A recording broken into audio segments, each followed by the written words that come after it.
Good evening. Thank you so much for joining us. This is the main news on Camnet TV, coming to you live on Topstar channel 106 and Kenstream app. We are also streaming live on Facebook, Camnet TV, as well as on our YouTube channel, Camnet TV. Here are the headlines in our news tonight. BOWMAN LUSAMBO sentenced to 3 years for possession of proceeds of crime. Mining investors must prioritize ZAMBIANS-ANDD. Bus and taxi fares to remain unchanged despite fuel price hike, BTOAZ. In international news, back to school season in GOMA threatened by rising conflict. And in sports news, KANSANSHI DYNAMOS booster attack with MADINGA signing. I will be back with the details shortly after this break. Get all the latest updates in court news only on Camnet TV. We take you and make you feel part of the court sessions through our in-depth coverage of the adjudication process. Get informed on those who have been arrested, delayed and denied the police bond or bail victims, persons taking plea, court adjournments, verdicts, and those administration issues in the judiciary. You can also follow and give us a like on our social media platforms. Camnet TV, not just another channel.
With the news in detail, my name is Sylvia Zulu. The Lusaka Magistrate Court has sentenced former Lusaka Province Minister BOWMAN LUSAMBO to 3 years imprisonment with hard labor for possession of property established to be proceeds of crime, with a sentence effective from 25th August 2025.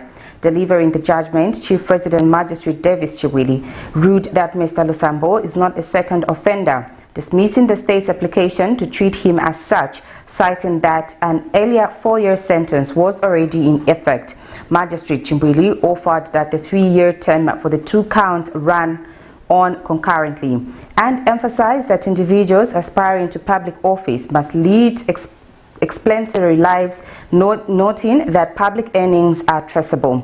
The court found that evidence from 10 prosecution witnesses demonstrated that the properties in question were acquired suspiciously and were inconsistent with Mr. LUSAMBO's combined legitimate earnings as a parliamentarian and provincial minister, which amounted to approximately 7 million kwacha.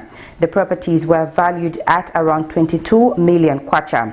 In mitigation, Mr. LUSAMBO's legal team appealed for leniency, citing his family circumstances, including 1 child named after the late former president, Edgar Lungu, and another child inquiring about his father's whereabouts. Meanwhile, Mr. LUSAMBO's lawyer, Charles Changano, confirmed that the defense has received instructions to appeal both the conviction and the sentence. The Community Action Against Corruption, CASC, says failure by government to enact specific laws in the last 4 years has weakened the fight against corruption and contributed to growing public loss of confidence. The organization argues that without legal reforms, efforts to fight graft risks remaining superficial and ineffective. CASC Chief Executive Officer notes that one of the key weaknesses lies in the current Anti-Corruption Act of 2012, which allows law enforcement agencies such as the Anti-Corruption Commission (SEC) and the Drug Enforcement Commission (DEC) to negotiate plea bargains and asset forfeitures with suspects. Mr. Tembo believes such provisions create opportunities for abuse and compromise the integrity of corruption investigations. He has further observed that the absence of a law mandating the suspension or forced leave of government officials under investigation undermines the independence of law enforcement agencies. As an organization, we've not seen serious commitment towards corruption fight in Zambia in the current regime because, we expected the government to quickly identify the weaknesses in the Anti-Corruption Act of 2012. Because the weaknesses that are there, for example, it allows plea bargain and forfeiture of assets where corrupt people can negotiate their way out of punishment. They can just surrender whatever they have stolen from the Zambians. Then we expected the government also to enact a law that can compel the Republican president, cabinet ministers, elected officials, as well as top government officials to disclose their assets before and after leaving office. That can help in accountability. Then we expected also government to enact a law which can compel political parties, both the ruling party and the opposition, to disclose their sources of funding. Because once this is done, then we can have good governance. Good governance starts with clean money. So these people who fund the political party secretly, they are the same people who influence corruption in government. Because these people can even influence certain decisions that can lead to state capture. So disclosure is very much important in corruption fight. Then lifestyle audit. We expected government to move fast and enact a law which can make the government officials to abide by lifestyle audit so that Zambians can track their wealth accumulation. But at the moment we do not have that. So as long as these laws are not enacted, corruption fight will not have that traction and it will not have that confidence which the public can say, yes, this is the right. The Buses and Taxi Owners Association of Zambia, BTOAZ, says the latest adjustment in petroleum pump prices will not trigger any increase in bus and taxi fares as the increment falls below the agreed threshold. Association President Mr. Sidney Chewe explains that transport operators remain guided by the framework set by government, which only allows fare adjustments and pump price changes are above 2 kwacha. He said the sector will therefore maintain the current fares to ensure stability for commuters. Mr. Chewe, who spoke in an interview with Camnet News, assured members of the public that there is no cause for concern as the association remains committed to shielding passengers from unnecessary fare hikes.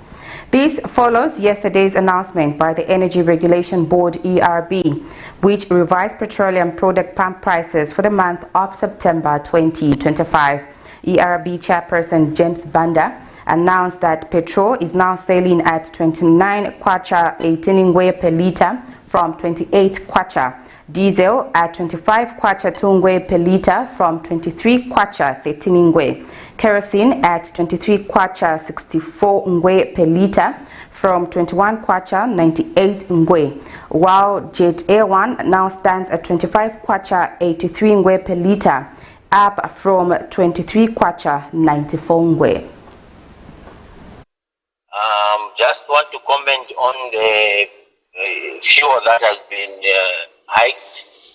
I want to state that as bus and taxi owners of Zambia, we are not going to adjust the bus fares.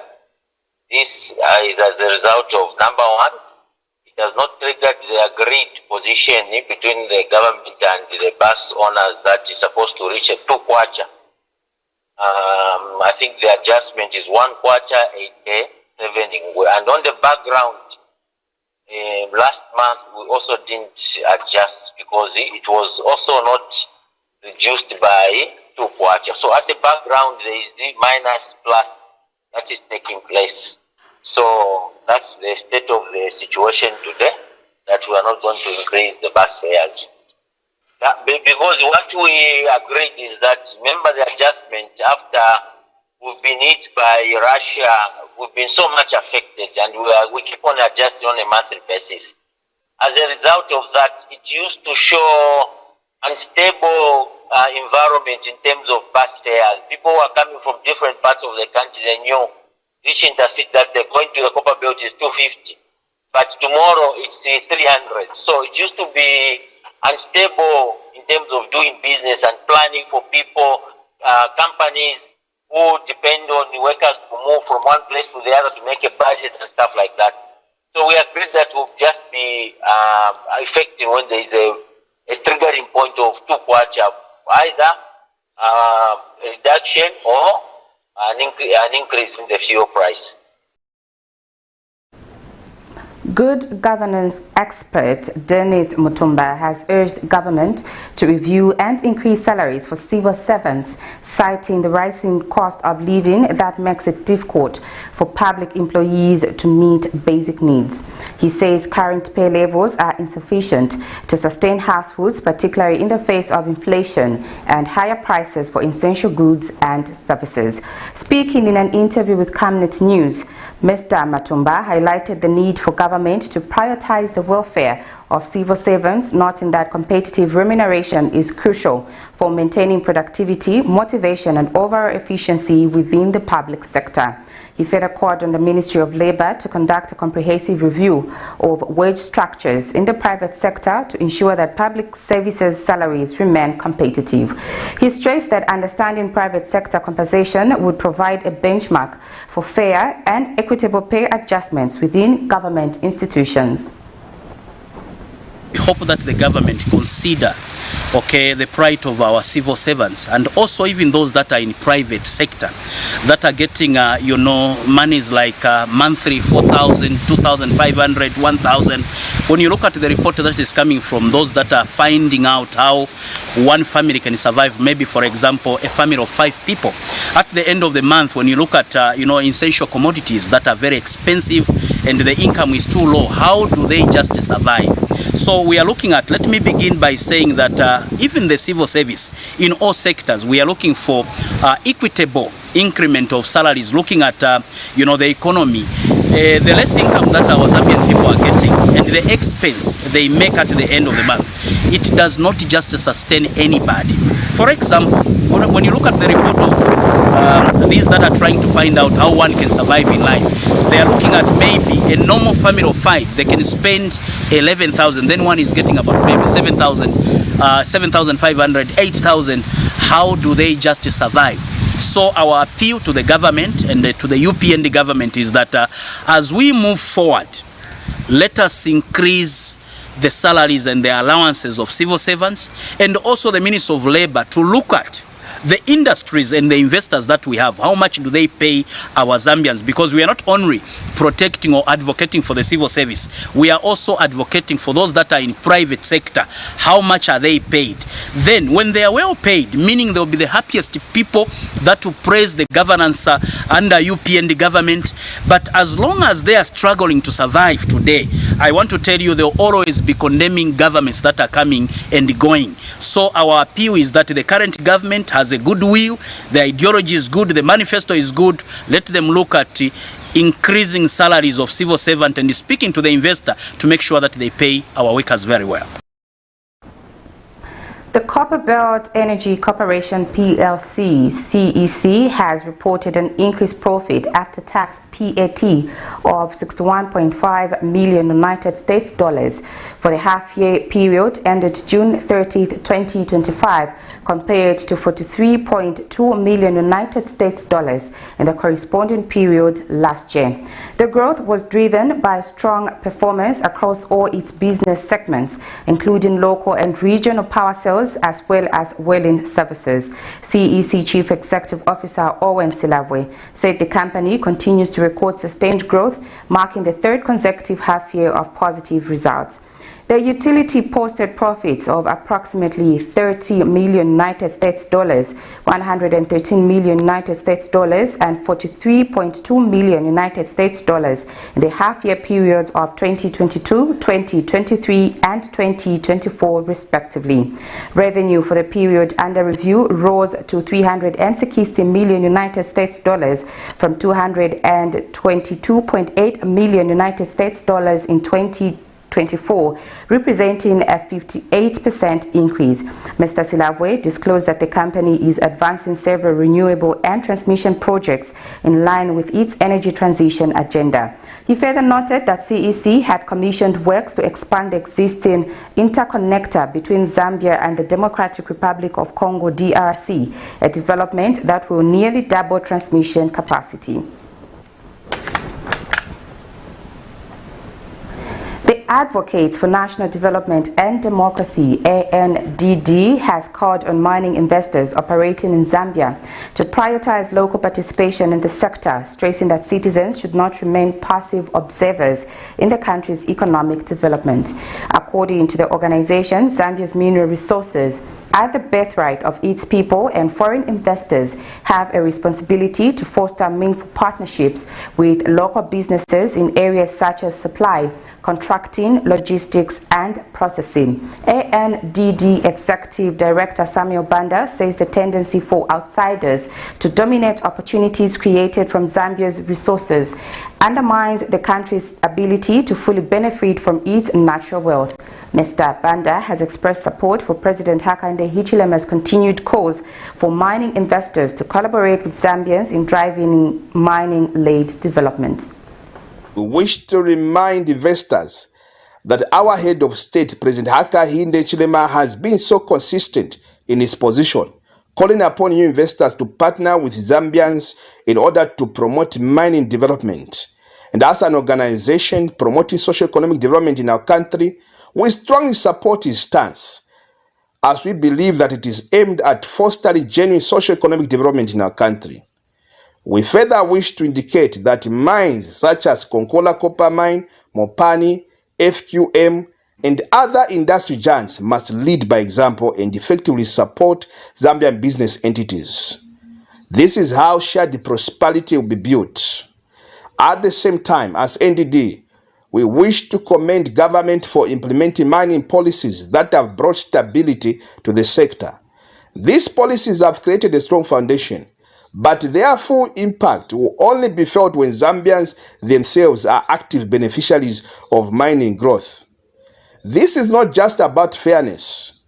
We wish to emphasize that this is not about fairness, but it is about justice, dignity, and the future of our nation. When Zambian companies are empowered, jobs are created, skills are built, and wealth stays in our communities, in our own domestic economy. When locals are sidelined, resentment grows, and opportunities for shared progress are lost. While as NDD, we welcome investors to Zambia, but we want to remind them that partnership means shared growth. Mining should not only extract minerals from our country, it must also build hope, industries, and a better life for Zambians. Zambians' minerals are Zambians' strength. Let them uplift our people. Let them power our future. Let them bring pride to our nation, not just profits to foreign investors. The Lusaka City Council has recorded a total of 1,106 legally recognized marriages in the second quarter of 2025. This represents a slight decrease of 59 marriages, or 5.1% compared to the same period in 2024, when 1,165 marriages were registered. The Lusaka City Council Public Relations Manager Chola Mwamba has attributed the positive numbers to its intensified public sensitization campaigns, which aim to educate couples on the importance of formalizing their unions through legal channels. She says these efforts have focused on bridging information gaps and making the registration process more accessible to the public. The Lusaka City Council would like to inform members of the public that 1,106 marriages have been registered and legalized by the Lusaka City Council in their second quarter of 2025. The figure represents a slight decrease of 59 marriages or 5.1% compared to the same period in 2024, when 1,165 marriages were legally conducted by the local authority. To encourage more couples to legalize their marriages, the council has continued with its intensified mass sensitization efforts and public campaigns, highlighting the importance of legalized unions. The Lusaka City Council remains committed to supporting the community by providing clear and accessible information on the marriage registration process. Residents of Lukulu district in Western Province are appealing to government to construct a bridge across the Zambezi River to ease connectivity with Mitete district. One of the residents, Gloria Kamungwa, explained that crossing the river is often difficult due to strong currents, which have in some cases caused boats to capsize as a result of underwater rocks and caves. She notes that the situation poses serious risks to life and livelihoods for people who rely on the crossing point. Meanwhile, Western Province Minister Kapelwa Bangweta, who visited Lukulu and Mitete, assured residents that government is aware of the challenges they face. He said plans are underway to construct a bridge once works on the Katunda-Lukulu road are completed. Crossing the Zambezi River, Lukulu to Mitete, is a major concern of the people in the two districts in Western Province. Crossing the river, it has risks like strong currents, dangers from crocodiles and hippos, and risk of drowning due to the river's depth and width, and potential hazards, and capsizing boats and underwater rocks and caves. And some residents appealing to the government to construct a bridge for them to have access to both sides. Kufumana kwanu kwa Lukulu, kifamezi, fakuli lusienuka, akuna nini moya mandinda. Kona kuli badu baswali kutiba baswali bafirani kushwa aye banji kunani moya chwana fakuli musile lufumana nga hulu tata kona kuli kupakwa 10 bridge shangwe tupala kuwana wameya kutambuka haluishi kwa nkuzauka kwa kutonda utondela kutindeka ngo tuzauka sali mato ala kushupikanga tunela ni bridge mangala zauka sali tutambukilemo twakuyanda chikuma unahane kusakwili amwane. And the other resident echoed similar concerns, stating that some people have died when crossing due to the strong current. Mukwa kuna kulubata bridge fa istire fa nukafa kuna malo bata nunasingi nto kunyanda chwane kwa mikolo pa ntini batili bata nto bridge kakuli lubola utatu wakweza kuli batu wasiani mikolo hakutaha moya batu batiba kwa haba ya lukulu kwa nyanda kwa nukuza kwa Mitete mwali kuna utatu lubona twalu kupa kuli muso lubone kwa teni kwa muso olwani nasibakase miru kupa kuli kambe kintu kupa kuli bridge balube bridge fafa ku luziele ya omwali nako kaufela kinako nako batu bashwa bakensangi bakisa kutoka bridge jwana bakautu sa bridge ingi yani akalabo yani yaize musoko twanifale mwoku nyeri kwa kalabo kambe ni kwanu anu ukaba chwalo ni taba ande kofutamani Mitete anabakalweza mkwakwa kuli transport ibebu kaofika ofi lwanyanda bazamanga 2 days moba mwalizira baba mbashura mateni bakensangi bakensama transport bakesa kutoka mkwakwa. Mino Western Province Minister Bangweta, who visited the area, has assured residents that the government is committed towards taking development to all corners of the country and a bridge will be constructed on the river. 2 weeks we are going to break ground. So it's in that context in which we should look at the just putting up a bridge, the other continuation to make sure that access to all these places is enhanced by the government. Again, over so many years, people have spoken, nothing has happened. He's done it. Yeah, so that's a context.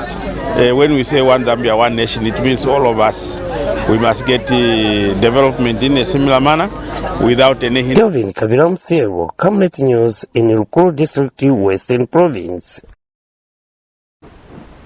Mwinilunga Town Council Secretary Joseph Kanyamba has described the proposed Building Resilience of Food, Livelihoods and Ecosystem Services project, BOWMAN, as a potential game changer for farming communities in the district. Mr. Kanyamba said Mwinilunga has vast untapped potential that can be harnessed to transform the lives of local farmers. He was speaking when officials from the Ministry of Green Economy and the Ministry of Agriculture visited the district to conduct sensitization on the BOWMAN initiative. He further noted that the project comes at the right time, complementing key infrastructure developments such as Lobito Corridor. Meanwhile, District Administrative Officer Pius Polina explained that the project is in line with the 8th National Development Plan, which prioritizes efforts to tackle food insecurity and poverty. And Ikelengi District Agriculture Coordinator Walia Ponga said the project is expected to set the foundation for a brighter future where sustainable agriculture drives economic growth and resilience in the region. Mwinilunga District in Northwestern Province is poised for a brighter future where sustainable agriculture and economic growth thrive. With the coming of the Lobito Corridor, mining activities and sustainable agriculture projects like building resilience of food, livelihoods and ecosystem services projects, BOWMAN, the district is poised to see a boost in economic growth and development in the region. And this has excited the district leaders. This project is very crucial in the sense that it will help combat the food insecurity and the poverty in the district.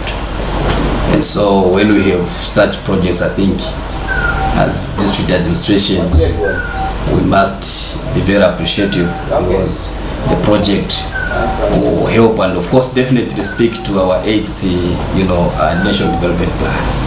For the local authority, the BOWMAN project's timing is opportune given the ongoing economic developments. We are a district that is so big, and I'm hoping that your team will have an opportunity at least to sample the potential we have from agriculture, honey production, and also how to improve our agriculture methods.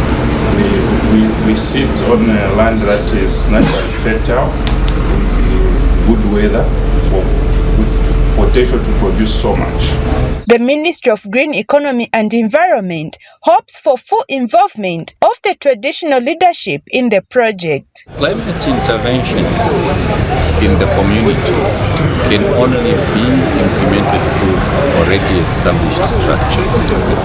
We need the Royal Highnesses to be involved. We also need the structures under the Royal Highnesses to be involved so that we effectively implement this project. The project team concluded its sensitization tour by visiting Kaleni Hills Fruit Company, producing pineapple juice from the locally grown fruit and water. Betha Pata reporting in Mwinilunga District.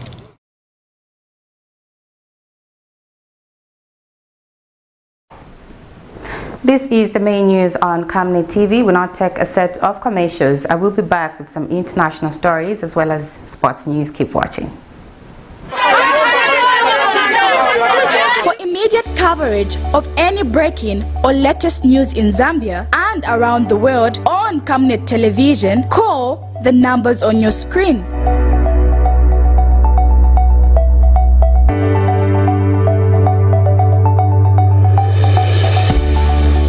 Camnet Television, bringing to your screens fair news, impartial news, credible and reliable news all the time. Get the whole truth on Camnet World News.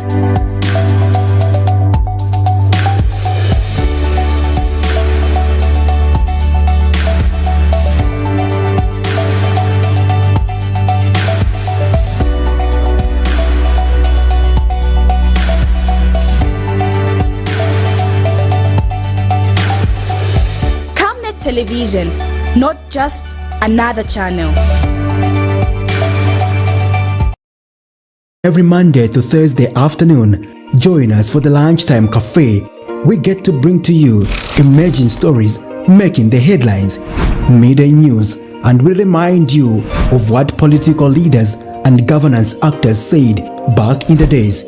In Forgotten Stories, we emphasize to you the importance of eating healthy foods and leading healthy lifestyles on the Nutrition Corner. Get the latest updates in sports and critical interviews. Because we value your contribution to national matters, we accord you an opportunity to share your perspectives during the viewers' reactions. The Camnet TV Lunchtime Cafe is an all-inclusive buffet. Camnet TV, not just another channel. From time immemorial, we have had different types of lighting options, from those that can burn down our investments in minutes to those that dig holes in our pockets due to constant replacement and huge consumption of our ZESCO units. Savenda Electric introduces the new and advanced electric bulb with cutting-edge technology of LED that has low power consumption, gives out bright white light, and lasts up to 25,000 hours. Savenda Electric manufactures all types of LED light, like plastic LED fluorescent tubes, down lights, ceiling lights, outdoor fittings, and solar street lights made to customer specifications. Let's live on the bright side of life by choosing the wide range of Savenda electric lighting solutions that are available in all leading stores and supermarkets countrywide. For orders, call 0962 642 490 or email jnbunda@savenda.com or pchabula@savenda.com. Thank you so much for staying with us. In international news, in Goma, a city of over 2 million in the Democratic Republic of Congo, DRC, the start of the school year is overshadowed by the looming presence of armed conflict. Under the control of M23 rebels, the city's economy is struggling, placing children's education at a serious risk. At Goma Central Market, the usual back-to-school activity is absent. Shopkeepers report that goods are piling up while customers remain scarce, a direct consequence of the ongoing rebel occupation. Victoria Semego, a local vendor, said that sales have dropped dramatically compared to previous years, leaving families uncertain about their ability to provide essential school supplies. Here is a roundup of international news. Here in Goma's Central Market in eastern DRC, the atmosphere is far from festive. For months, the AFC M23 rebels have controlled the city and its surroundings, strangling the local economy. Goods pile up, but buyers are scarce, and that's affecting preparations for the new school year. Since the war began, there's no work and we can't sell. In previous years at this time, I would have sold products worth 100,000 francs, but now I've only sold 10,000 francs. We don't know if the children will study or not, since there's hardly any movement in notebook sales. The customers aren't here. It's likely children will reuse their old uniforms, but for notebooks, resources are insufficient. Parents are struggling to find essentials. Prices for school supplies have skyrocketed, a direct consequence of the conflict. Notebooks, uniforms, backpacks, everything is out of reach, victims of inflation and shortages. We're making efforts, but with the situation in the city, the war, we face difficulties paying for basic items. We keep trying, but honestly, the situation is very bad.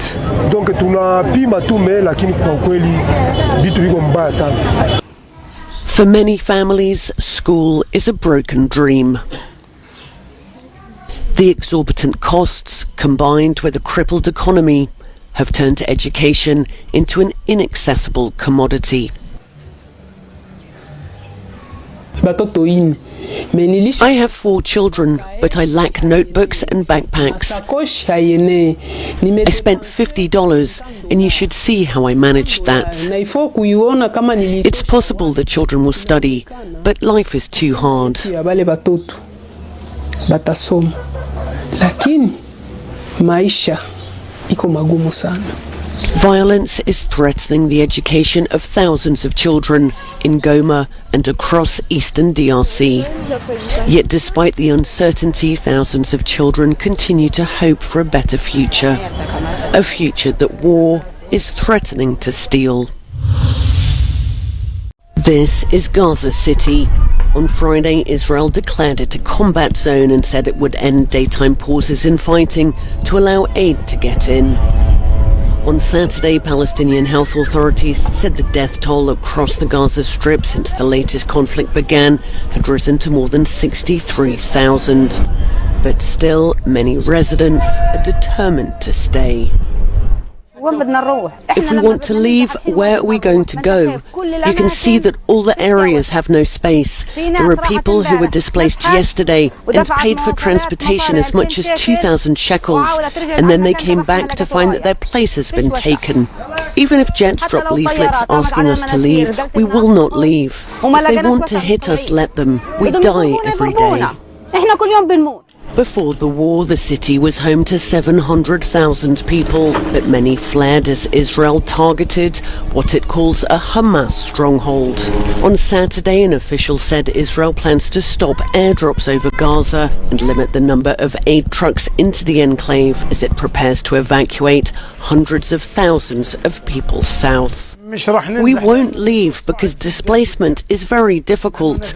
We were displaced to the south before, and displacement in the south is not simple and it's costly. We were displaced to Rafah, Deir al-Balah and Zawaida, and life is very difficult. Life is so difficult we will stay in our home, and whatever God wants will happen. The Red Cross has warned that a mass evacuation of Gaza City cannot be done safely, given the lack of infrastructure and extreme shortages of food, water and medical care. The death toll from Sunday's earthquake in eastern Afghanistan has risen to 800, according to figures provided by the Taliban government. The number of people injured has risen to 2,500. The magnitude 6 quake was centered 27 kilometers from the city of Jalalabad in Nangarhar province and hit a series of towns in neighboring Kunar province. Rescue operations are underway and medical teams from Kunar, Nangarhar and the capital Kabul have arrived in the area, government officials said. Meanwhile, survivors here in Mazar-Dar in Kunar province dug through rubble with their hands, searching for victims. Public health officials said many areas had not been able to report casualty figures and that the numbers were expected to change as further deaths and injuries are reported. A magnitude 6.3 earthquake hit Afghanistan in October 2023, killing at least 1,500 people. It was the deadliest disaster to strike the country in recent memory.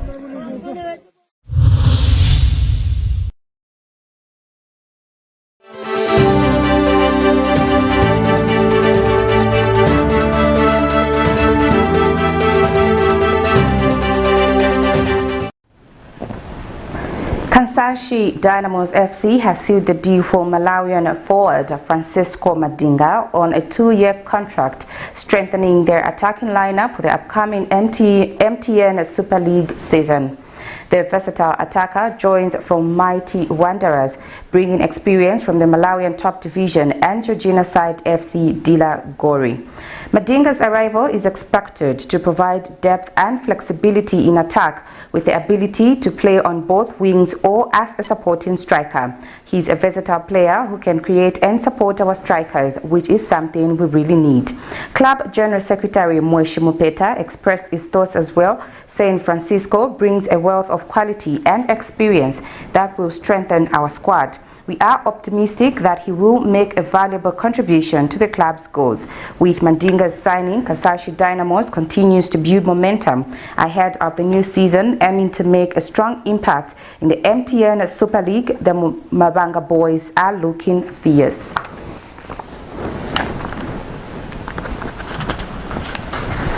Well, that's it for our main news tonight. Here is a recap of the stories making headlines. BOWMAN LUSAMBO sentenced to 3 years for possessing of proceeds of crime.